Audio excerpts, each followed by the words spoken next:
আমি এখন আছি ইউকের ডোভারে। এটা ইউকের একটা লাস্ট বর্ডার। হ্যাঁ, এখান থেকে আপনার জাস্ট সির ওই পারেই হচ্ছে ফ্রান্স। হ্যাঁ, ওই ফ্রান্সে যাওয়া যায়। এখান থেকে ইউকে থেকে ফেরি যাচ্ছে ইয়েতে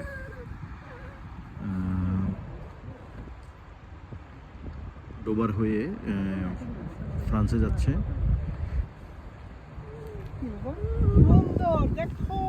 সোহেল, তোমাকে দেখা যাচ্ছে কিন্তু। Uncle uncle hi. সোহেল এই যে ভাবি ড্রাইভ করে আসলো। হ্যাঁ,